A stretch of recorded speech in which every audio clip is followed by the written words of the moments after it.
comenzar el estudio, hermanos, será en Romanos capítulo 5, versículo 8. La mayoría lo conocen, pero quiero que lo mediten y lo mediten y lo mediten y lo mediten.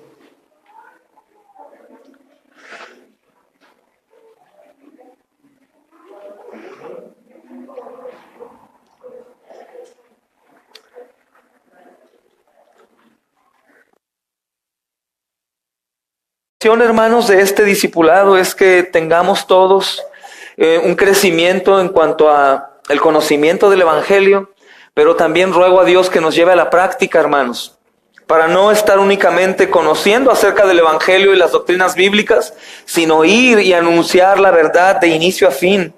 Pues la verdad, hermanos, habla de muchas cosas y es necesario que los demás conozcan todas estas cosas.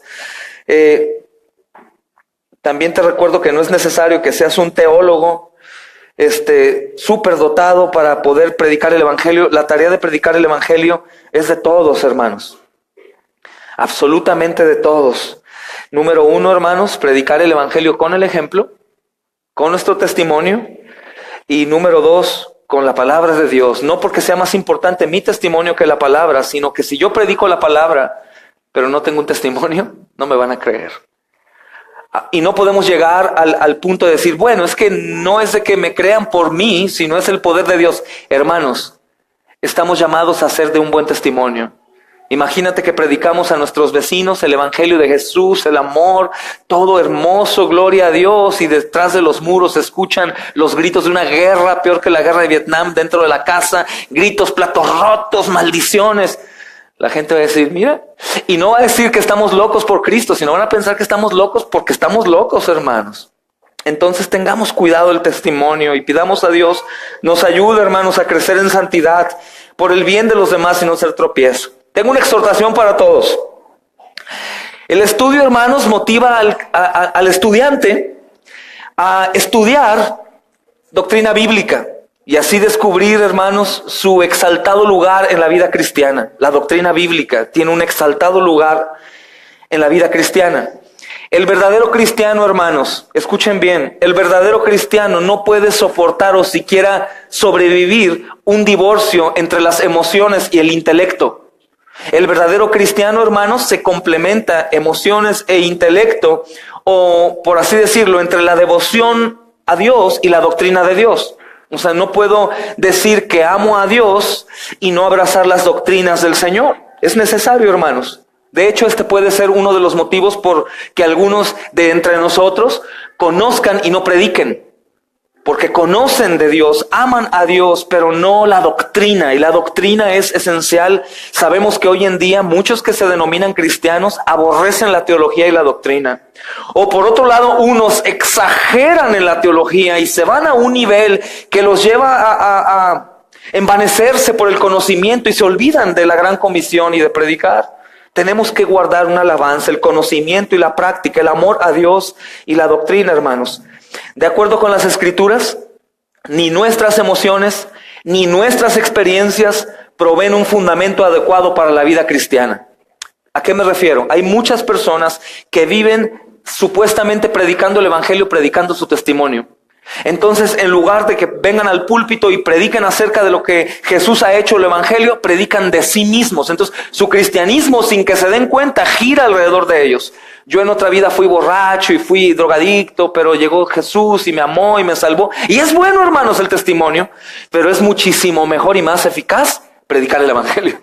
Predicar el Evangelio, hermanos. Mi testimonio no va a salvar a nadie, va a ayudar mucho. No estoy contradiciéndome al primer testimonio del que te hablaba. Yo digo, testificar a la gente que me rodea que en realidad soy cristiano, amo a Dios y deseo la santidad sobre muchas cosas. Yo hablo de platicar acerca de lo que Dios ha hecho en mi vida. Es muchísimo mejor aprovechar el tiempo, hermanos, predicando el Evangelio, mas también es muy bueno que la gente sepa de qué basurero me ha sacado el Señor. Que en mi caso no fue un basurero, sino fue una cloaca llena de estiércol, de donde el Señor a mí me sacó y doy gloria a Él. Entonces, hermanos, cuando nosotros recordamos que solo las verdades de la Escritura, entendidas con la mente y comunicadas a través de la doctrina y a lo mejor apoyadas con el testimonio que damos público, hermanos, a las personas, pueden proveer ese fundamento seguro sobre el que debemos establecer nuestras creencias y nuestro comportamiento. Si los cristianos no son adoctrinados con la doctrina bíblica, probablemente se vuelven hombres y mujeres moralmente buenas. Son personas buenas, pero recordamos el estudio del domingo, puede haber gente buena, no salva. Puede haber gente buena que cuida sus relaciones con los demás, pero no amar a Dios sobre todas las cosas, que tenga ídolos, dinero, trabajo, familia. Y la doctrina bíblica nos enseña precisamente lo que necesitamos, hermanos, para poder determinar la validez de nuestras emociones y experiencias. No únicamente en un testimonio que gira alrededor de mí, sino en el testimonio de Cristo en mí y la práctica de esto. Entonces, recordemos también esto. La mente no es el enemigo del corazón y la doctrina no es un obstáculo para la devoción. Mucha gente piensa que si somos adoctrinados nos vamos a apagar y el espíritu se va a ir y vamos a ser muy fríos. Y no, hermanos. Cuando la gente se vuelve fría es porque va más allá en el conocimiento de lo que es externo al Señor. Por ejemplo, hay quienes predican más sus confesiones de fe que la Escritura o que el Evangelio, aunque las confesiones están repletas de Escritura y nos ayudan o nos apoyan para entender, manifestar y defender nuestra fe. En ocasiones se van al estudio de cosas secundarias más que el Evangelio, y recordemos que somos hombres y mujeres de muchos libros y muchos estudios que nos llevan a la Escritura, pero nuestro libro y nuestro todo es la Escritura, hermanos. Yo estoy seguro que si nos aferramos a las doctrinas bíblicas y a la teología, hermanos, y con amor y con cuidado y con devoción, lo que menos nos va a faltar es el Espíritu Santo, sino todo lo contrario. Para que esto valga la pena, hermanos. Entonces, tanto la doctrina como la devoción es indispensable y deben ser inseparables. Inseparables. Las Escrituras, hermanos, nos demandan amar al Señor nuestro Dios con todo nuestro corazón, ¿y con qué más? Con toda nuestra alma, ¿y con qué más? Con toda nuestra mente, con todo nuestro ser. Mateo 22:37 es el texto. Y también nos llama a adorar a Dios tanto en espíritu como en verdad. Dice Juan 4:24, ¿recuerdan? Juan 4:24 dice que el Señor busca adoradores que lo adoren en espíritu y en verdad. Ni una sola cosa, ni la otra sola cosa, hermanos. Entonces el estudio de la doctrina es una disciplina, tanto intelectual como devocional. A eso me he referido últimamente en cuanto a la disciplina de los hermanos, familia o gente que predicamos. La disciplina no necesariamente habla de la disciplina usada por los militares o por la gente que no tiene a Cristo, a gritos, a golpes, no. La disciplina más eficaz es la disciplina bíblica y no siempre incluye golpe físico, sino en ocasiones incluye, hermanos, evangelio. Digo en ocasiones porque también en otras ocasiones, pues, dar una vara en el lugar más carnoso del cuerpo del niño o la niña es bueno, hermanos. Es necesario disciplinar a los niños también con vara, con cuidado y con amor. Pero eso únicamente puede hacer que los niños sean temerosos en cuanto al respeto moral al padre y madre, pero lo único que en realidad les va a dar vida eterna es el Evangelio, no la vara. Y en ocasiones pensamos que la vara es el Evangelio, o que el regaño es el Evangelio. No, tenlo por seguro, que aunque tú te pases variando a tus hijos toda la vida, ellos van a ser moralmente buenos, pero no salvos. Lo único que va a ser eficiente para salvar sus vidas y cambiarlos es la doctrina bíblica, hermanos, que incluye el Evangelio. Y tenemos que recordar eso constantemente. Es mejor predicar el Evangelio que la vara, pero cuando sea necesaria la vara, después prediquemos el Evangelio. Lo tuve que hacer, hijo mío, hija mía, porque esto no le agrada a nuestro Señor Jesucristo y es necesario que lo haga. Y mientras nuestros hijos estén al cuidado nuestro en la casa, independientemente de la edad que tengan, hermanos, estamos llamados a disciplinarles. Entonces lo que queremos hacer, hermanos, en este estudio es buscar a Dios apasionadamente y que nuestro estudio, hermanos, nos lleve a una mayor transformación personal por el estudio de la Escritura, de la doctrina, que nos lleve a una obediencia también mucho mayor a la que tenemos y a una adoración sincera. para que nuestro fruto sea manifestado, hermanos. Para que en realidad podamos darnos cuenta que el Señor ha comenzado a hacer la obra en nosotros. Para que en realidad, hermanos, podamos contemplar y creer que lo que estamos escuchando está tomando parte en nuestras vidas. ¿A qué me refiero? Conozco muchos hermanos, aún entre nosotros en la congregación, que dicen amar al Señor, servir al Señor, meditar en el Señor, pero no manifiestan fruto. ¿Sabes qué? No es creíble. Aunque la persona se aferre a que sí, no es creíble. La doctrina cristiana habla también de sacrificio, hermanos. No un sacrificio de dolor y de automutilarnos. No.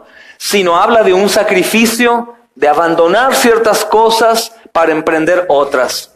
En la comunión, la oración, la comunicación con los hermanos, el visitar hermanos, el ir y exhortarlos, aún hablarles de disciplina, aún exhortarlos por su pecado, para el arrepentimiento y esas cosas. Es necesario.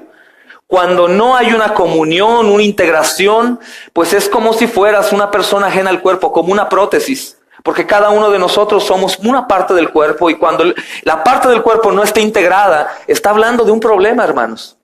La realidad es que todo tu cuerpecito está pegado el uno al otro, ¿no?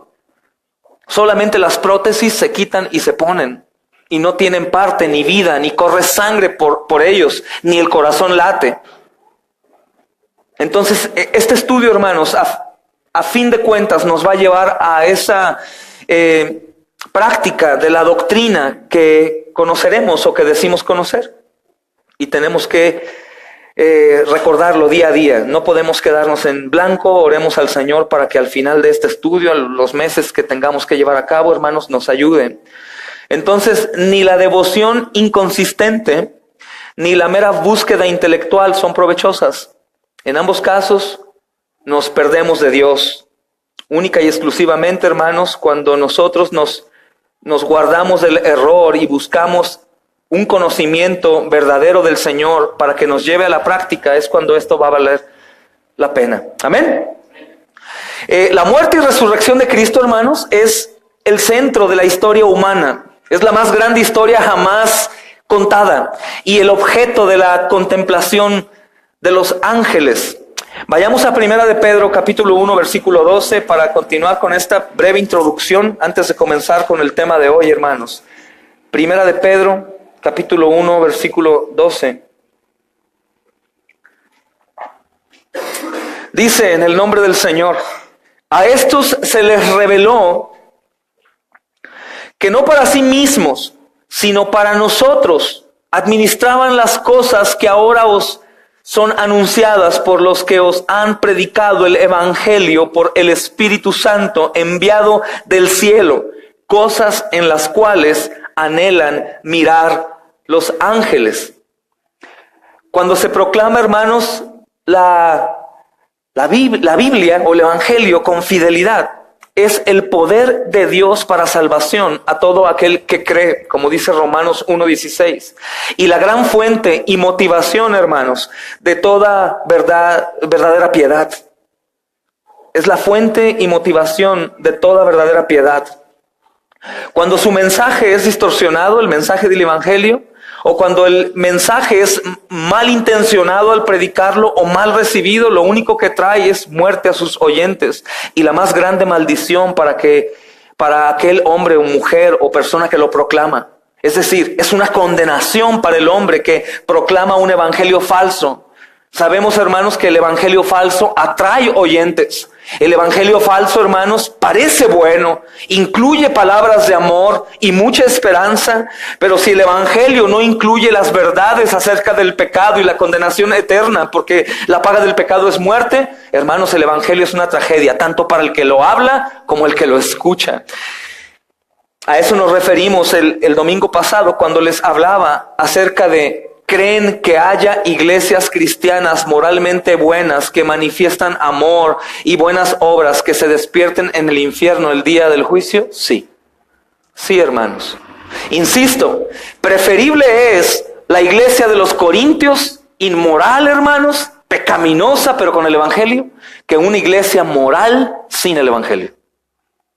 Tenemos que cuidar, hermanos, predicar el evangelio sin tener temor a que mi familia o las personas se pongan tristes por la verdad. Porque la verdad los va a hacer libres, hermanos. Entonces puede ser la más grande bendición o la más grande maldición. Por estas razones y muchas otras, hermanos, el cristiano debe considerar su estudio del evangelio como una tarea primaria durante toda su vida. Es decir, hermanos, todos los cristianos tienen que estar preparados para manifestar defensa, y si no, mejor calla. Manifestar defensa, y eso únicamente se logra con el estudio de la Escritura y la sana interpretación. Uno de los peligros más grandes con los que yo me he encontrado de las personas es que saben la Biblia, pero no la interpretan correctamente con la misma Biblia, sino que ellos imaginan lo que sea y son capaces de anunciar lo que ellos creen que es. Algunos versículos de difícil interpretación, en lugar de quedarse callados porque son cosas ocultas o secretas del Señor, ellos dan su propia interpretación y comienzan a sacar locuras, hermanos, de extraterrestres y cosas raras y tienen una buena intención, pero no es parte de la sana interpretación, ni es lo que Dios quería decir al hombre, pero ellos por querer hacer algo bueno terminan arruinándolo. Entonces es bueno, hermanos, poner atención y estudiar qué es el evangelio, sobre todo porque hoy en día están los dos extremos, tanto el exceso de gracia y soberanía de Dios, tanto el otro extremo que es el legalismo. Un evangelio con legalismo que predica el amor. Cristo es incomprensible lo que Él ha hecho, pero pórtate bien o si no te vas al infierno. Y ese es un evangelio falso, porque a fin de cuentas te da la libertad a medias o te invita a que tú participes en tu propia salvación. Por otro lado, el mensaje de la gracia exagerada, que es exagerada, pero en cuanto a la responsabilidad nula del hombre, eso nos lleva a seguir en la desobediencia, pecando deliberadamente, pensando que el Señor ya hizo todo y lo va a hacer. Y no, hermanos, en realidad es una línea intermedia. Yo sé que no soy salvo por mis obras y concéntrate en eso. No somos salvos por nuestras obras, sino que la gracia que nos da el Señor y la fe que nos da el Señor para ser salvos nos lleva a obrar a bien. Es decir, una persona que no está obrando a bien en su vida, buscando con fervor glorificar el nombre del Señor, lo que está manifestando es que probablemente aún no ha creído, que aún no ha recibido gracia, hermanos. Es normal. Hay muchos factores que ruego al Señor nos ayude a lo largo de este estudio y tengas tú el deseo de preguntar. Muchos hermanos que creen que son salvos y no son. Les llamo hermanos porque probablemente aún no han obtenido ese regalo gratuito, hermanos. Porque definitivamente los que son salvados por el Señor lo serán, pero el no conocer el verdadero evangelio, hermanos, te lleva a vivir una vida miserable, triste, hueca y vacía, y después terminar en el cielo, hermanos. Y eso es asquerosamente horrible, porque pudiste haber vivido, hermanos, la vida del reino de los cielos aquí en la tierra, soportando cualquier cosa de la mano del Señor. Es importante entender el evangelio, hermanos, con firme convicción y con temor. Entonces, hermanos, comencemos el día de hoy en este estudio y pidamos a Dios nuevamente que nos ayude y que haya mucha práctica en todos nosotros, en nombre de Jesús. El tema de hoy, hermanos, para comenzar, gloria al Señor, es el dilema divino y el evangelio. Las Escrituras, hermanos, nos enseñan que Dios es santo, que Dios es justo y digno de todo amor. Dios es santo, Dios es justo y digno de todo amor. Él merece una reverencia total y también obediencia, hermanos. También aprendemos, hermanos, en las Escrituras que el hombre, aunque fue creado bueno, se corrompió a sí mismo, desafió la ley de Dios y se puso en contra del mismo Dios, y eso lo llevó a exponerse a sí mismo al juicio divino. ¿De qué hombres hablamos? Absolutamente de todos. Es importante, aunque algunos digan que esto ya lo saben, existe la duda en muchos de ellos, porque hay una doctrina muy peligrosa, que no voy a irme a ese tema, pero es una doctrina que dice que el hombre sí nació moralmente malo, pero no tanto. Es una doctrina que dice que los únicos que salieron de la gracia de Dios y cayeron en condenación fueron Adán y Eva, pero el resto de los hombres no. Que son malos, pero no tanto. Que tienen la capacidad de poder elegir a Dios. Y quiero decirte que esta doctrina es muy practicada en la cristiandad de México y Estados Unidos. Por eso ellos son los que eligen a Dios en la famosa oración de te recibo en mi corazón. Como no son tan malos y no están muertos espiritualmente, es como Lázaro. Lázaro no fue despertado absolutamente por el poder de Jesús en su palabra, en su evangelio, sino que Lázaro le dijo, Jesús, ¿puedes venir a despertarme de la muerte? Cosa que es imposible. Sabemos que ningún hombre muerto espiritualmente puede responder. La doctrina bíblica dice que todos los hombres estaban, ¿cómo? Muertos en sus delitos y pecados. La mejor representación, hermanos, observacional en la Biblia es Lázaro. Lázaro estaba muerto y un muerto no puede escuchar. Fíjate qué bello. Lázaro muerto, hermanos, es llamado por Jesús. La pregunta es, ¿cómo es que un muerto escuchó la voz de Jesús? ¿Quién me puede responder? Por el poder de la palabra de Dios. ¿O un muerto puede escuchar? Entonces, esa doctrina pelagiana o semipelagiana, que se llama así por el hombre que la abrazó, es una doctrina que dice que el hombre sí es moralmente corrupto, pero no total depravado. Que él puede tener en una aventura, depresión o un ataque de terror, etcétera. Ellos pueden ir a buscar a Jesús, y la Escritura dice que nadie puede buscarlo a menos de que el Padre lo busque y lo lleve a Jesús, porque todos están muertos en sus delitos y pecados. Entonces, hermano, es importante recordar que al principio, cuando Adán y Eva se rebelan, ellos, escucha bien, ellos cayeron en una condición de enemistad con Dios total. Enemistad con Dios no quiere decir que Dios no sea perdonador o que sea malo. Recuerda eso. Dios es perfectamente amoroso, perfectamente bueno, perfectamente santo, y no hay maldad en él. El problema del hombre, que Dios es justo y la paga del pecado es muerte. Adán y Eva cayeron en una muerte espiritual. De ser los dueños y señores por debajo de Jesús, de Dios, en el paraíso, cayeron en completa enemistad. Mas, sin embargo, vemos la bondad de Dios, que en lugar de destrozarlos justamente, los cubrió de pieles. Es una sombra de lo que Jesús hizo con nosotros, y los mandó a que siguieran viviendo, y aún vivieron cientos de años y tuvieron descendencia. Pero no los aniquiló, hermanos. En cierta manera los perdonó. ¿Recuerdan que les platicaba lo que Sproul lo hizo molestar días antes o meses antes de morir?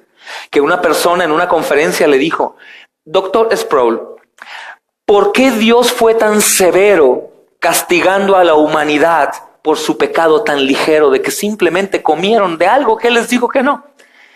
Y Sproul se enojó bastante y les dijo, ¿en realidad creen que fue severo? Si les dio ropas y los mandó y vivieron y comieron y se bañaron y se reprodujeron, ¿fue malo? ¿Crees que eso es que fue severo? No fue severo, debió aniquilarlos, hermanos, porque fue una rebelión en contra del soberano Dios. Si el hombre, los emperadores o los reyes o los gobernantes, cuando son traicionados, inmediatamente dictaminan la muerte. Hermanos, ¡pum!, los mandan a muerte. Dios no lo hizo. El hombre por sí mismo decidió traicionar al Señor, aunque Él los hizo perfectos. Y ellos se corrompieron a sí mismos, desafiando la ley de Dios. Se pusieron al tú por querer ser como Él. Y de hecho, ese es el problema más grande de hoy en día, que los hombres, toda clase de hombres, quieren ser su propio Dios. Aún dentro de los cristianos eligen qué sí hacer y qué no. ¿Qué día voy a la iglesia o qué no? ¿Cuándo oro? ¿Cuándo no? ¿Cuándo doy? ¿Cuándo no doy? ¿Cuándo amo? ¿Cuándo no amo? Porque eso es lo que el hombre adquirió, que fue imputado por Adán y Eva, su señorío. ¿Recuerdan una de las sugerencias que le hizo la serpiente antigua, Satanás, a Eva? Fue, probablemente Dios no quiere que seas como Él. Y eso es lo que sucedió. El hombre se convirtió en su propio Dios. Por eso el hombre toma las decisiones que quiere conforme a su voluntad y no toma en cuenta a Dios para todo. Eso sucede aún en los cristianos, hermanos. Eso sucede aún en los cristianos. El hombre se expuso a sí mismo a un juicio divino. En este estudio, hermanos, vamos a descubrir, por la gracia de Dios, la asombrosa obra de Dios para reconciliar consigo mismo al hombre caído. La asombrosa obra, hermanos. Por eso leíamos nuestro texto de Romanos 5:8. Dios mostró su amor para con nosotros, que siendo aún pecadores, y analizo la palabra pecado, es muerte, siendo aún muertos, incapacitados, estando ahogados, sin posibilidades, muestra su amor rescatándonos. Y el rescate no fue un rescate automático. Qué bueno hubiera sido que Dios hubiera dicho: ya olvido todo y los perdono. El problema es que Dios no olvida, hermanos. Pero cuando Dios perdona, perdona. Dios no olvida. No es que Dios olvidó. Dios sabe lo que le hicimos. Dios sabe lo que hacemos todos los días, hermanos. Pero aún así nos amó y envió a su Hijo para rescate nuestro. El diccionario de la Real Academia Española define la palabra dilema, hermanos, como una situación en la que es necesario elegir entre dos opciones igualmente buenas o malas. Eso es dilema. Como una situación en la que yo debo de elegir esto o aquello, sea bueno o malo. Eso es dilema. Y en las Escrituras, hermanos, el más grande de los dilemas está frente a nosotros. ¿Cuál es el más grande de los dilemas? Dios es justo, por tanto debe actuar de acuerdo a las más estrictas normas de justicia, absolviendo al inocente y condenando al culpable. Dios es tan perfectamente justo que tiene que castigar al culpable y darle perdón al inocente. El problema es que conforme a la Escritura nadie es inocente. Tenía que castigar a todos los hombres, hermanos, a todos. Aunque desde nuestra perspectiva o cosmovisión decimos: pero es que yo no estuve en el huerto del Edén. Lo más seguro que yo no hubiera traicionado a Dios. No, hermanos. No, es imposible. Digo, dentro de nuestra maldad nosotros podemos creer que si que yo hubiera sido Adán, yo no hubiera traicionado a Dios. Eso es parte de nuestra corrupción también. Lo mismo hubiéramos hecho. O es como los que decimos: si yo hubiera estado el día que mi Jesús estaba siendo crucificado, hermanos, hubiésemos estado bajo el gobierno de Roma y la autoridad religiosa de los fariseos, y todos nosotros hubiéramos escupido o apedreado o gritado: Barrabás salga libre. Aunque lo dudes, aunque ahora digas: yo amo a mi Señor. Bajo esa circunstancia de problema, hermanos, lo hubiéramos hecho. Eso dice la Escritura. Lo hubiéramos hecho con nuestro corazón roto, pero aún Pedro, uno de sus aliados más grandes y más fieles, lo hizo, hermanos. Lo negó 3 veces. Pero lo hizo, porque la condición en la que ellos vivían de amenaza de muerte los llevó a hacerlo, hermanos, de tal manera que lo dejaron solo. Y eso sigue pasando, sucedió con Pablo, sucedió en el Antiguo Testamento con todos, hermanos. David fue traicionado por sus hijos, por su esposa. José, hermanos, por sus propios hermanos. Increíble. Jacob traiciona a Esaú y vemos toda la historia como siempre ha señalado que el hombre está moralmente corrompido y deshumanizado, si así lo queremos llamar, que yo lo llamaría más bien humanizado. Pero es terrible. Entonces, el gran dilema es esto, hermanos, que Dios absuelve al inocente y al condenado lo condena, al culpable lo condena. Si Él, Dios, hermanos, perdona al culpable y no castiga cada infracción a su ley y cada acto de desobediencia, entonces Dios sería injusto. Si Dios perdona al culpable, como muchos a lo mejor te han dicho eso, ¿por qué Dios simplemente no perdonó y ya? Porque Dios tiene que castigar al culpable, hermanos. ¿Por qué? Simplemente que lo olviden. No, hermanos, Dios no olvida, porque es justo. El atributo más aborrecido por las doctrinas modernas, hermanos, cristianas, es eso, la justicia de Dios. La justicia es un Dios sumamente justo y perfecto, que el hombre lo ha rebajado a un sirviente. Por eso muchos que se dicen cristianos tratan a la persona del Espíritu Santo como una sirvienta.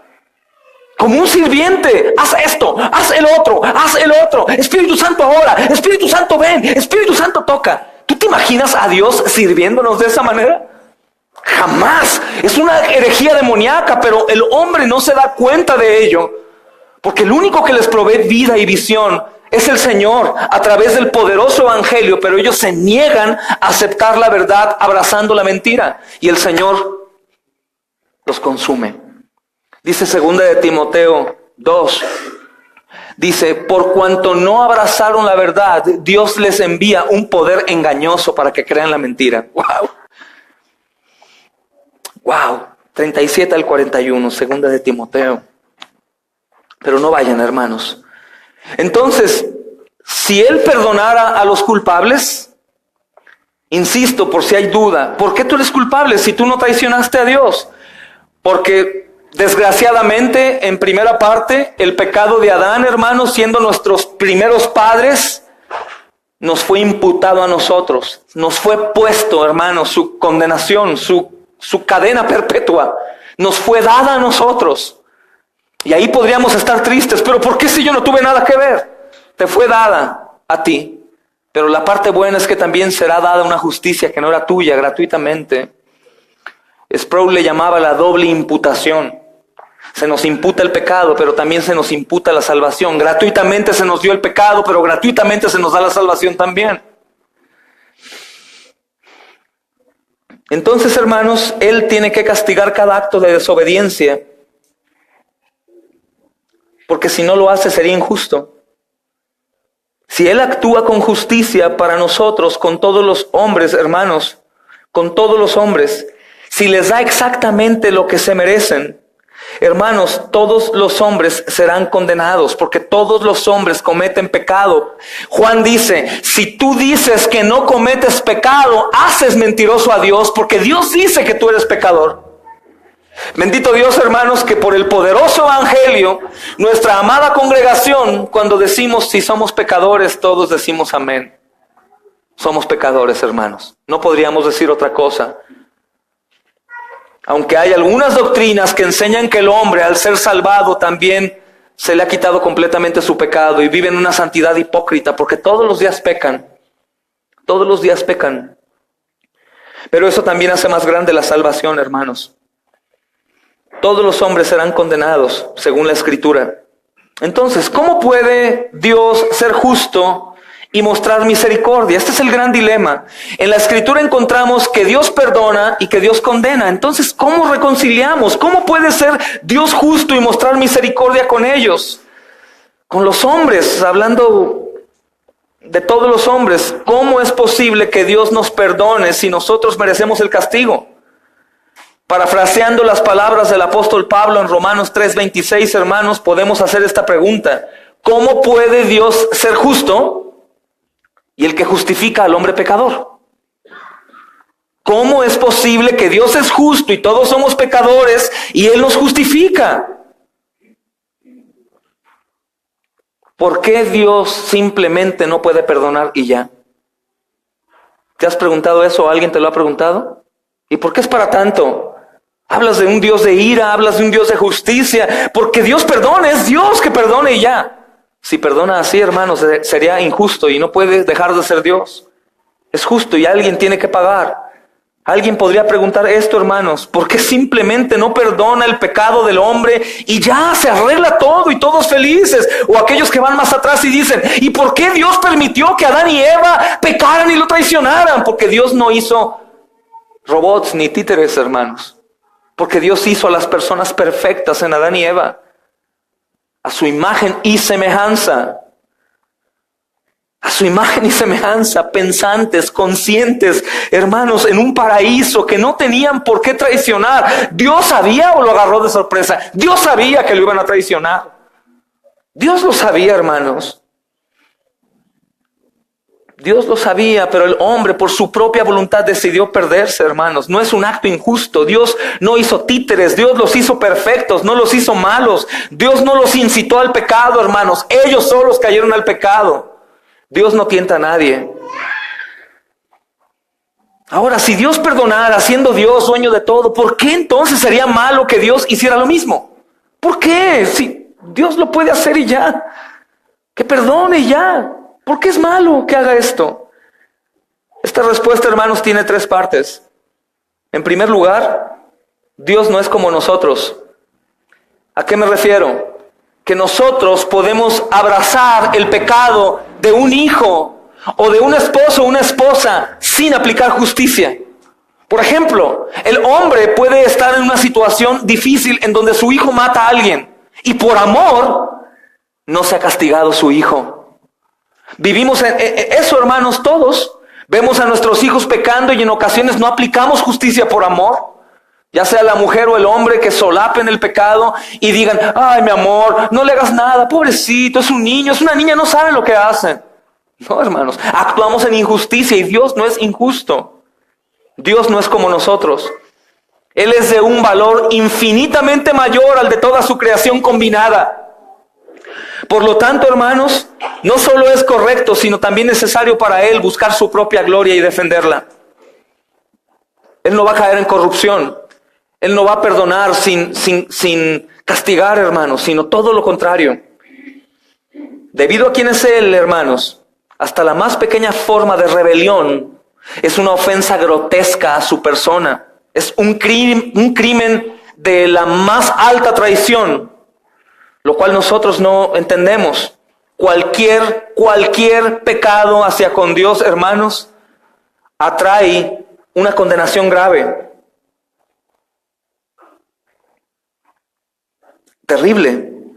Aunque para nuestros ojos no es grave casi nada más que el homicidio, la violación, el secuestro, el robo, pero los pecados pequeños los tomamos como que no pasa nada. Sobre todo la mentira, la hipocresía, la contienda, los celos, esas cosas que para nosotros no hay peso, pero que el apóstol Pablo dice a los Gálatas, los que practican tales cosas no heredan el reino de Dios.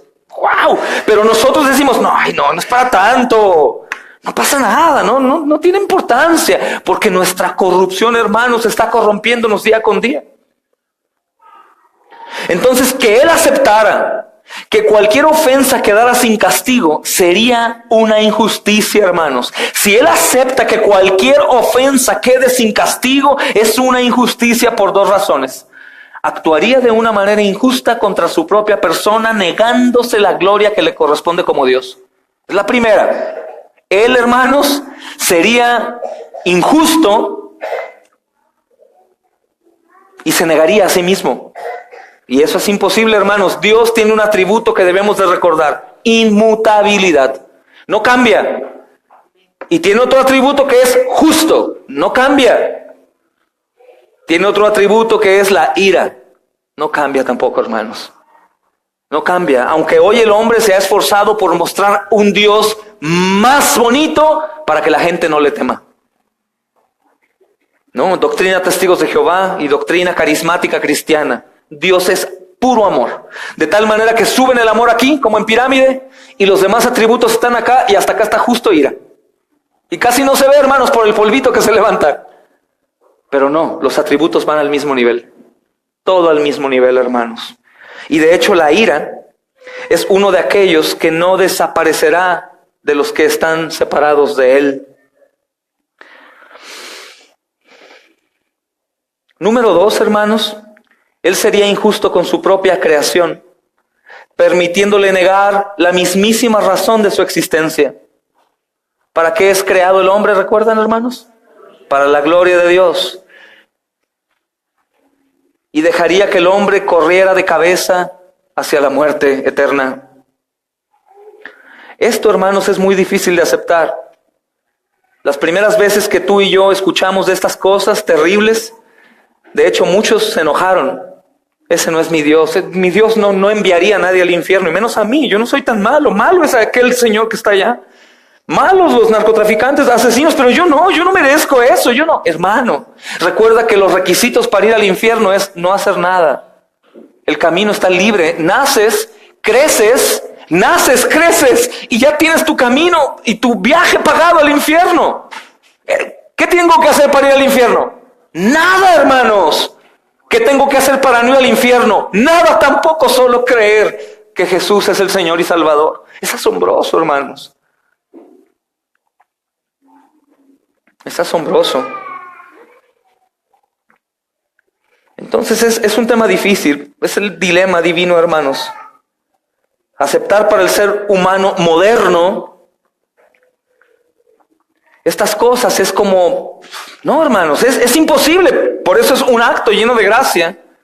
Porque el hombre tiene una visión muy baja de Dios. Si recordamos que el apóstol Pablo, siendo el apóstol Pablo, ve las cosas de Dios a través de un espejo oscuramente nublado, que es de aquellos que no tienen la gracia salvífica. No ven al verdadero Dios. Todos se imaginan, tienen la necesidad, hermanos, de un Dios. Por eso todas las generaciones, desde el inicio, hace 6,000 y tantos años, siempre han buscado un Dios. Siempre, pero siempre se equivocan. Siempre se equivocan. Dios está ausente de sus vidas y ellos están escondiéndose del Dios verdadero que es justo, como lo hizo Adán en el huerto después de pecar, correr y esconderse abajo de un árbol. En su mentalidad corrupta pensaba que Dios no podía verlo, aun cuando el árbol se movía de un lado a otro, respiraba. Es la vida que Dios tiene para él. No se le puede esconder a Dios de su vista, nadie se esconde, pero el hombre creía que sí. Se escondía ahí, esperando que Dios no lo viera. Por eso el hombre en su misma locura, hermanos, espiritual, completamente muerto, ellos buscan dioses hechos a su talla, para poder hacer lo que ellos quieran y pedir lo que ellos quieran y no ser castigados, ni mucho menos. En segundo lugar, hermanos, Dios no puede simplemente perdonar el pecado del hombre porque no hay contradicciones en su carácter. Las Escrituras enseñan que Dios es perfecto. Perfecto tiene mucha relación con sin contradicción en todos sus atributos y obras. Y debido a esto, Él siempre actuará de forma perfectamente consistente con todo lo que Él es. Él no exaltará un atributo, como te decía, a costa de otro, ni negará un aspecto de su carácter para manifestar el otro. Dios es amoroso, amén. Dios es compasivo, amén. Dios es sufrido. Y sin embargo, hermanos, también es santo, recto y justo en todas sus obras y juicios, y no puede negar su santidad en nombre del amor. Eso es lo que cree, por ejemplo, el testigo de Jehová. O insisto, los cristianos modernos, ellos creen que la santidad y la justicia de Dios es borrada por el amor. Pues sí, hermano, no te preocupes, hombre. Dios es muy bueno. Tiene que resonar en sus cabezas, pero también justo.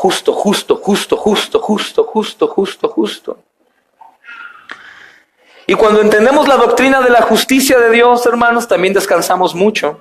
Cuando entendemos la perfección de Dios, también descansamos mucho. Cuando creemos que en realidad ya ha cumplido la obra salvadora para su pueblo, decimos: Señor, gracias que tú eres perfecto, que no vas a irte hacia atrás y decir siempre no les ofrezco salvación, sino que ya lo hizo. Cristo ya murió, ya resucitó. Eso es algo que nos da seguridad, porque es inmutable de inicio a fin, hermanos. Gloria a Dios. Muchos evangelistas, hermanos, bien intencionados, lo vemos en televisión. Prende tu televisión en los canales como Enlace y esos programas que en realidad, hermanos, aunque tienen una buena intención, están perdidos en el dinero, en la economía, en decretar, en declarar, en ofrecer un Dios diseñado a la talla para que el hombre pecador continúe una vida errónea en Cristo, siguiendo a Dios por lo bueno que le da, como si la vida cristiana se basara o estuviera completamente atada a este mundo. Y cuando pasan cosas malas que salen de su control, ellos sienten que Dios los ha abandonado, hermanos, y no. Y muchos hombres bien intencionados entran pensando en mostrar únicamente el atributo del amor de Dios y erróneamente, amados, empiezan a encaminar a los hombres detrás de un Dios falso, con buena intención, hablando de amor, exaltando. De hecho, pueden hasta confundir a muchos de nosotros porque ves a esos cristianos moralmente mejor que nosotros y dices, hermano, yo los veo que tienen mucho amor y cantan muy bonito y se abrazan y hacen. Insisto, hermanos, que gente sin Cristo puede ser moralmente mejor que muchos cristianos. Es un problema. Han enseñado erróneamente, hermanos, que en lugar de que Dios es justo con el hombre pecador, Dios ha determinado ser amoroso y perdonarlo sin ningún sacrificio de por medio. Son aquellos hombres que ven únicamente la cruz y los clavos y los látigos, un castigo leve que otros mártires han entendido y no han comprendido que perfectamente el mensaje del Evangelio, que Cristo fue abandonado por el Padre en la cruz, como dice la Escritura. Que no han comprendido, hermanos, la severidad del castigo que Cristo llevó. El problema tan grave del pecado. Eso sucede aún en la iglesia cristiana. El pecado es tolerado, el pecado no es reprendido. No se disciplina a los pecadores, no se les castiga, hermanos, con amor y justicia, sino que lo echamos de menos. Algunos porque aún no entienden la severidad del castigo que Cristo padeció, y algunos otros porque dicen, bueno, ya Cristo pagó, no hay problema. Ambas posturas están completamente erradas. Entonces nunca levantes, hermano, ni permitas que otra persona enseñe a otros de que el amor de Dios está por arriba de la justicia. No, está en el mismo nivel, hermanos. La conclusión lógica de esta mentira es que el amor de Dios es injusto. Es tan amoroso que perdona a los pecadores sin ningún sacrificio de por medio. Esa es una herejía terrible. Es tan amoroso que no envía a nadie al infierno. Es tan amoroso que te permite continuar pecando y aún tienes posibilidad de salvación. No, hermanos, es una herejía demoníaca. Y recuerda que Satanás es el padre de la mentira y aún nos vamos a encontrar con hombres que aparentan mucha sabiduría.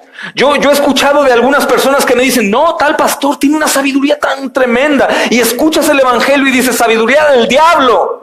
Porque está prometiendo un evangelio que no es el evangelio de Jesús. Un evangelio que abraza al pecador. Un evangelio que cuando lo predican todos los pecadores, en lugar de arrepentirse, dicen, ¿en dónde firmo? Yo quiero seguir a ese Dios. Y ninguno se arrepiente. Y es peligro, hermanos. Cuídense de tener temor o vergüenza de predicar el verdadero evangelio que guía hacia el arrepentimiento. El evangelio que contrista y nos hace sentir deplorables y gusanos miserables. Y ahí decimos, Señor, ¿qué posibilidad tengo de salvación? Y ahí es donde el Espíritu Santo nos atrapa y nos da vida. Todo lo demás que esté adulterado, hermanos, y que minimice por la lástima de la persona que está sufriendo o su condición que está viviendo, y nosotros, no te preocupes, pero Dios te ama. No, Dios te aborrece y Dios quiere echarte al infierno porque eres un pecador. La Biblia dice, Dios está irado contra el impío todos los días. Y quiero decirte que todos los seres humanos son pecadores. Todos. Hasta que llega Cristo y se pone enfrente y nos cubre y aboga por nosotros, hermanos, hasta el fin.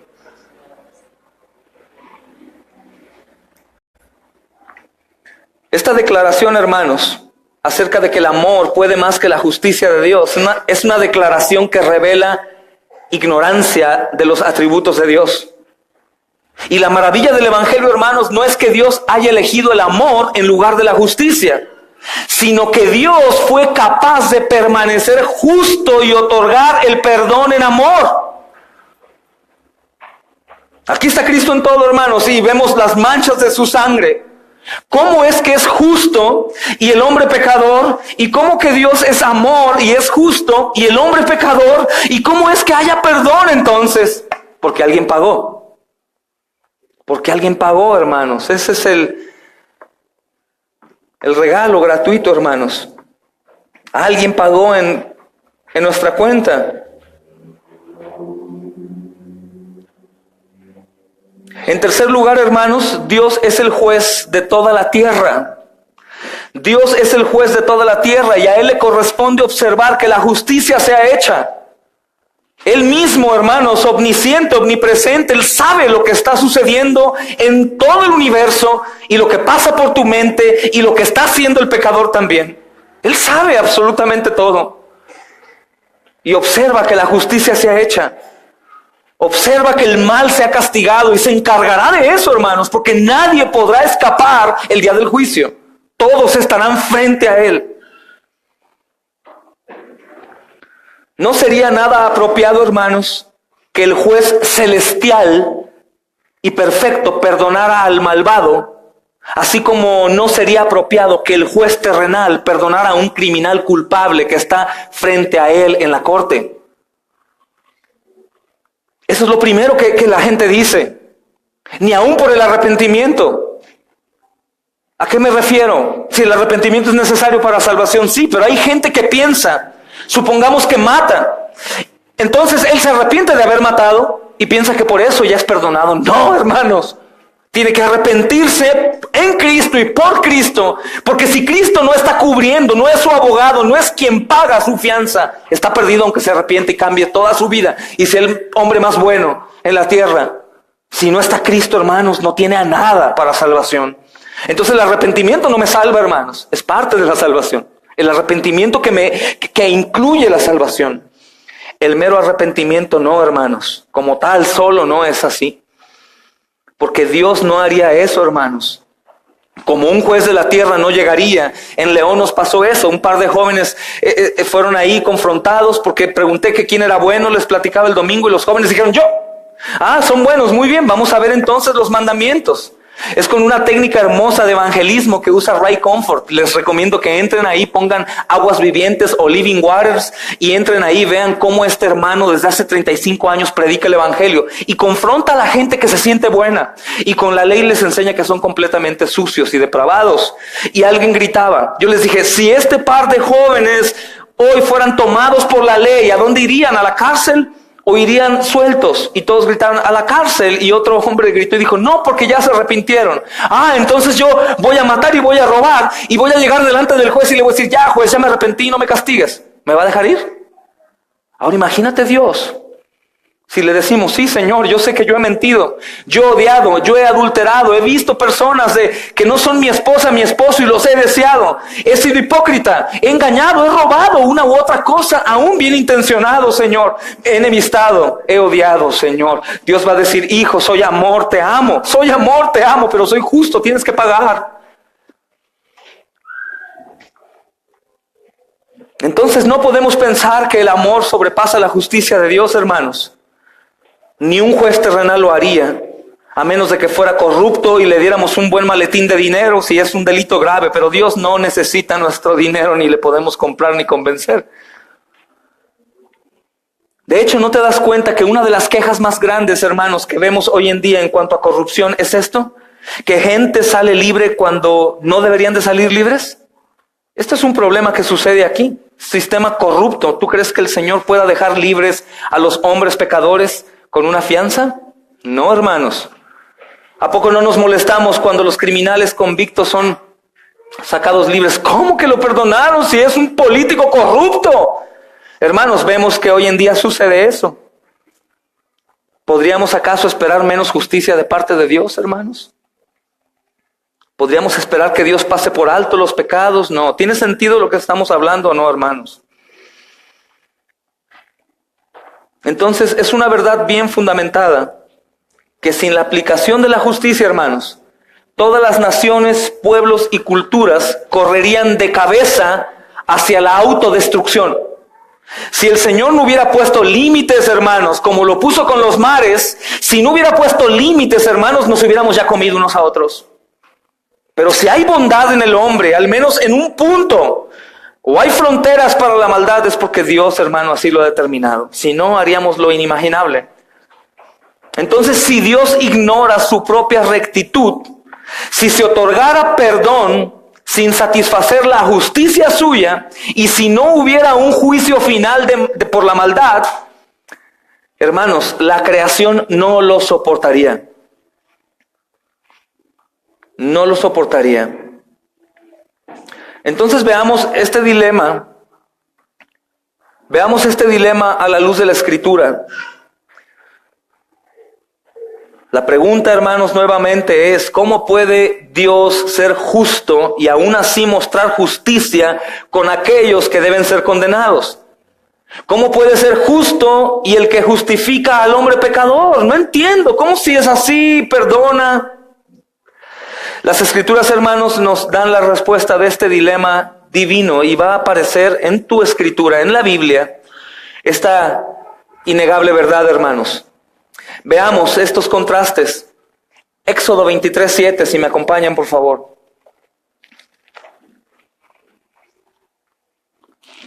Quiero decirte que hasta el momento con este mensaje, muchos ahorita, hermanos incrédulos, ya estarían temblando y llorando, sabiendo que son pecadores y se van a enfrentar al Dios justo.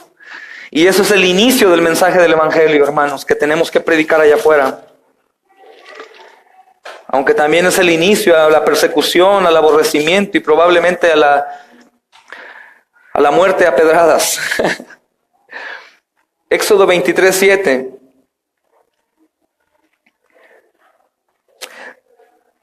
¿Ya están ahí? De palabra de mentira te alejarás y no matarás al inocente y justo, porque yo no, ¿qué dice?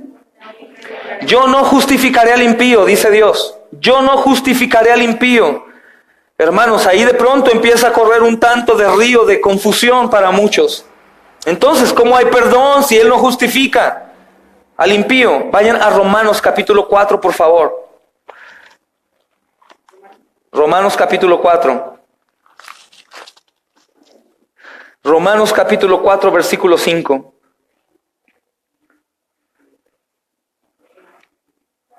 Dice, mas al que no obra, sino cree en aquel que justifica al impío, su fe le es contada por justicia. Mira bien, mas al que no obra, sino cree en aquel que justifica al impío, ¿qué dice? Su fe le es contada por justicia. Hermanos, estos son ejemplos excelentes del dilema divino. ¿Cómo puede ser justo Dios y aún justificar al malvado? ¿Cómo puede ser, hermanos? Pues dice Éxodo 23 que Él no justifica al impío. La palabra justificaré, hermanos, viene de la palabra hebrea tesadek. Y tesadek significa justificar, vindicar o declarar recto. El Señor dice que no va a declarar recto ni va a perdonar al pecador. Insisto, pecador fuiste tú, pecador eres tú y pecador serás tú. Y todos los demás. Entonces, si Dios es justo, hermanos, ¿quién tiene posibilidad de salvación? Es la pregunta que hizo el joven rico. ¿Qué dice ahí? Lo pueden leer. Romanos, ¿qué nos dice, hermanos? ¿Qué tengo que hacer? Creer, porque no puedes hacer nada más.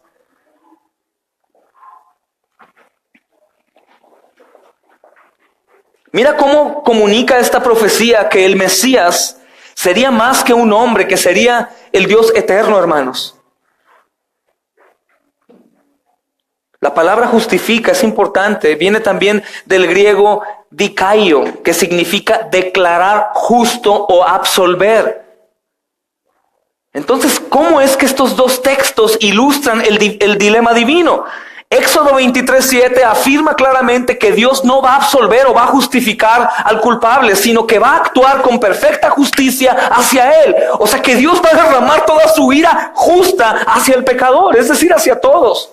Sin embargo, hermanos, Romanos 4:5 declara enérgicamente que la gran esperanza de cada creyente es que Dios justifica al impío. ¿Cómo podemos explicarle esto a las personas? ¿Cómo podemos, hermanos? Vayan a Proverbios 17, por favor. Proverbios 17:15. Aquí se encuentra una de las ilustraciones del dilema divino más poderosas en la Escritura. 17:15. Dice, el que justifica al impío y el que condena al justo, ambos son, ¿qué dice? Abominación a Jehová. El que justifica al impío, el que solapa el pecado, el que abraza, el que no castiga al pecador, y el que condena al inocente, ambos son igualmente abominación a Jehová.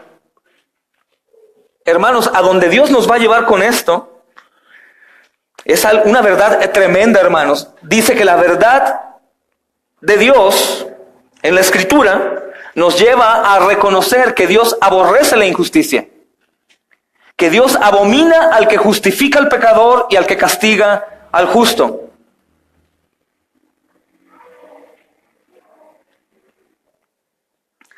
¿Qué verdad universal e inmutable se presenta aquí en Proverbios 17:15? Dice, ¿el que justifica a quién? ¿Y qué es para Jehová esto, hermanos? Abominación. La palabra abominación viene de la palabra hebrea tou eva. Tou eva, con W, tou eva, con H al final. Esta denomina algo que es abominable. ¿Sabes qué quiere decir abominable? Asqueroso o repugnante para Dios. Es una de las palabras más fuertes en las escrituras hebreas. O sea, la abominación que Dios siente por aquellos es completa, hermanos. Entonces, ¿cómo es que la verdad revelada en Proverbios 17:15 y la verdad de que Dios justifica al impío en Romanos 4:5 ilustran el dilema divino, hermanos? Está diciendo que el Señor no va a ser injusto, sino todo lo contrario, y que Él aborrece al que peca y no es castigado como aquel que castiga al justo. Habíamos dicho antes, hermanos, que el dilema divino es otra expresión de las palabras del apóstol Pablo. ¿Cómo puede ser Dios justo y el que justifica al malvado? Ruego al Señor que puedas entender esto, que me permita explicártelo bien, porque es esencial para tu evangelismo y para tu vida, hermano, como cristiano. Aquí está el dilema declarado de otra forma también. ¿Cómo puede ser que Dios justifique al malvado de manera que no sea abominable o detestable a su santo y justo carácter? Conforme a Proverbios, Dios no está declarando que únicamente es abominable eso ante sus ojos, sino también declara en el contexto de esa escritura que Él es perfecto y no puede obrar de esa manera que Él mismo condena, hermanos. En Éxodo 34:7, hermanos, Dios hace dos declaraciones aparentemente contradictorias que ilustran poderosamente el dilema divino. Vamos a identificar para avanzar, hermanos, y que no quede duda estas declaraciones. Número 1, ¿qué dice en el versículo 7? Dios perdona, ¿qué dice? Éxodo 34:7.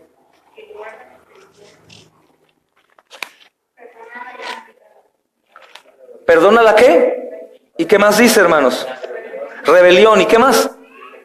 Y el pecado. Dios perdona la iniquidad, pero Él dice que no va a perdonar y es abominable para Él perdonar a una persona así. Pero después dice la porción 2 adelante, ¿qué dice? Hermanos, es como una contradicción. Dios dice que perdona al impío la rebelión y su pecado y todo lo demás, y después dice que de ningún modo tiene por inocente al malvado o al culpable o al impío. Es un dilema, hermanos. ¿Cómo pueden ser estas declaraciones verdad? Ambas al mismo tiempo ser verdad. La misma escritura promete perdón para toda clase de pecado y también advierte que Dios no perdona al culpable. ¿Sí me estoy dando a entender? Dios no va a pasar, hermanos, la impiedad libre, ni tampoco va a castigar a un justo por eso, hermanos. Y abomina eso. Entonces, para cerrar esta noche y este capítulo del estudio, vamos a considerar uno de los pasajes más hermosos de toda la Biblia, para poder darle un poco de luz y sentido a este dilema, hermanos, que Dios no perdona al pecador, pero a la vez lo justifica, hermanos. Vamos a Romanos capítulo 4, versículo 7. Dice 4, versículos 7 y 8, hermanos. Diciendo, bienaventurados aquellos cuyas iniquidades son perdonadas y cuyos pecados son cubiertos. Bienaventurado el varón a quien el Señor no inculpa de pecado. Bienaventurado aquel. El apóstol Pablo, hermanos, está citando, como ahí bien dice la concordancia de tu Biblia, el Salmo 32, versículo 1 y 2. Bienaventurado, hermanos, feliz, feliz, feliz aquel hombre que es perdonado de sus iniquidades. De acuerdo con Romanos 4, 7, 8, hermanos, hay 3 características del hombre que es bienaventurado delante de Dios. Dice el 7, bienaventurado aquellos cuyas, ¿qué? Iniquidades son, ¿qué? Perdonados, hermanos, y cuyos pecados son cubiertos. Y el Señor no lo, ¿qué? Inculpa de pecado. Sé feliz, porque es un pecador que es perdonado, hermanos, y no hay injusticia de por medio. Obviamente hay una dificultad teológica aquí, porque muchos piensan exactamente que Dios ha perdonado al hombre sin hacer nada, hermanos. Y a lo que yo hoy quiero llevarte es que entiendas que Dios no es injusto y que Dios no va a pasar por alto el pecado nuestro y de la gente. Entonces, ¿qué es lo que sucedió? ¿Qué es lo que pasa? ¿Cómo puede un Dios justo perdonar las obras de un hombre en contra de la ley y cubrir su pecado y no tomarlo en cuenta? Esto es algo muy saludable para muchos de ustedes que ven sus obras malas y dicen, Señor, la verdad yo pienso que yo no voy a poder ser salvado. Falta que conozcas el Evangelio y lo creas y entiendas la respuesta divina que hoy te voy a dar para cerrar este estudio, hermanos. Una de las más grandes declaraciones de la Escritura es que nada es imposible para Dios, amén. Esta verdad se revela más claramente en la forma que Dios mantiene su carácter justo al perdonar al hombre pecador. Dios se mantiene perfectamente justo al perdonar al hombre pecador. Hermanos, Dios se hizo hombre, cargó los pecados de su pueblo en la cruz y sufrió el juicio divino que fue decretado contra nosotros. A través de su sufrimiento y muerte, en lugar de su pueblo, Dios satisfizo las demandas de su propia ira justa contra todos los hombres, hermanos, y aplacó, que es la propiciación, su propia ira en contra de ellos, para que su misericordia hacia ellos pudiera ser perfectamente consistente con su justicia. Es decir, todos merecíamos castigo, todos éramos pecadores y nadie hubiese podido librar ese juicio divino, hermanos, y justo. Todos íbamos a ser castigados. Entonces, ¿cómo es posible que Dios deje de castigar al pecador y lo justifique si Él dice que no lo hará? Hermanos, porque no nos perdonó gratuitamente. Hubo un sacrificio de por medio. Jesús, el Hijo de Dios, se puso en lugar nuestro para recibir todo ese castigo que nosotros merecíamos. Todo el castigo fue sobre Él, hermanos. El gran dilema, ¿cómo puede ser Dios justo y justificar al malvado? ¿Cómo es posible que si estamos hablando de la justicia de Dios, nos perdonó, hermanos? Este es resuelto en el Evangelio de Jesucristo. El mismo Dios que rectamente condena al malvado, se hace hombre y muere en lugar del malvado. En lugar tuyo y lugar mío. Hermano, y recuerda, no hay obra, no hay pecado que la sangre de Cristo no pueda limpiar. Ni el peor que tengas, ni el más horrendo, el que te avergüence, aún esa vergüenza fue puesta en Jesús para que tú fueras librado de ello también. Entonces ese mismo Dios que rectamente condena al malvado, se hizo hombre y murió en el lugar del malvado. Dios no ignora nuestro pecado. Dios no olvidó nuestro pecado. Dios no renuncia o pervierte las demandas de su justicia para justificar al malvado, hermano. No fue automático. No simplemente dijo, ya te perdono y ya no. Alguien pagó el precio y ese fue su perfecto Hijo. En lugar de perdonarnos gratuitamente y convertirse en un Dios injusto, Él pagó las demandas de la justicia a través del sufrimiento y la muerte de su Hijo en el Calvario, hermanos. Eso fue lo que hizo Dios. Ese Dios justo, inmutable, que castiga al pecador, que aborrece, hermanos. Su Hijo Jesús murió por aquellos que Dios aborrecía por su pecado.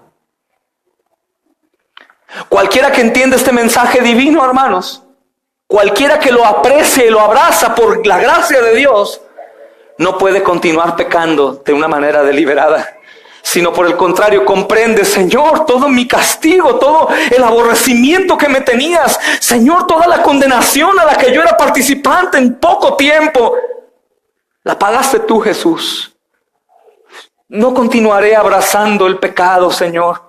No continuaré haciendo lo malo. No continuaré, Señor, viviendo como antes yo era. Dios, ahora he comprendido que toda mi maldad fue puesta en ti y el pago también lo hiciste tú.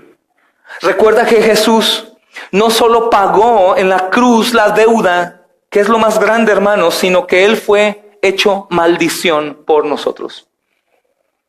¿Recuerdas qué dice la Escritura? Maldito aquel que es colgado.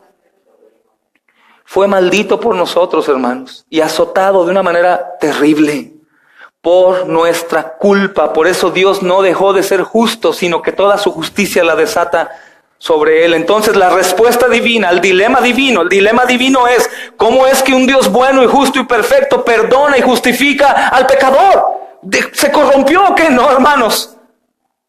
Desató toda su ira sobre su Hijo Jesucristo. Esa es la respuesta, es la declaración más grande en la Escritura. Eso, hermanos, es la buena noticia.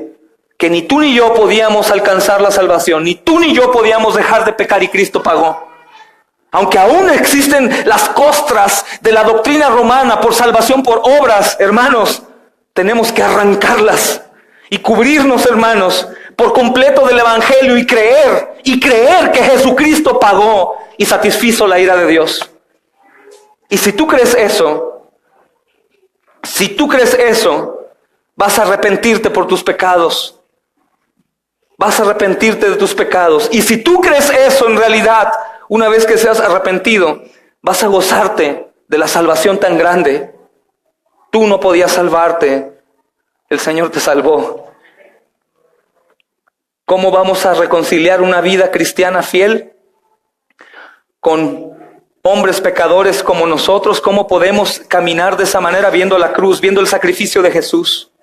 ¿Y cómo podemos apreciar más la cruz y el Evangelio recordando que éramos pervertidos, depravados totalmente, y que todo el hombre que hay nacido de mujer nace pecaminoso? Que no había, hermanos, oportunidad, ni aunque corriéramos, ni aunque hiciéramos una gran torre, ni aunque adoráramos al Señor y levantáramos alabanza, nada nos iba a justificar, porque Él es perfectamente justo y la paga del pecado es muerte, y Jesús murió por nosotros, hermanos. Esa es la respuesta al dilema divino. Que Dios mostró su amor para con nosotros, que siendo aún pecadores, Cristo murió y pagó en su totalidad por nosotros. ¿Qué acaso vamos a seguir pecando para que esta gracia abunde, hermanos? De ninguna manera, no es posible, hermanos, salpicar y bailar sobre la sangre de Jesús. ¿Verdad, hermanos? Oremos al Señor, amados.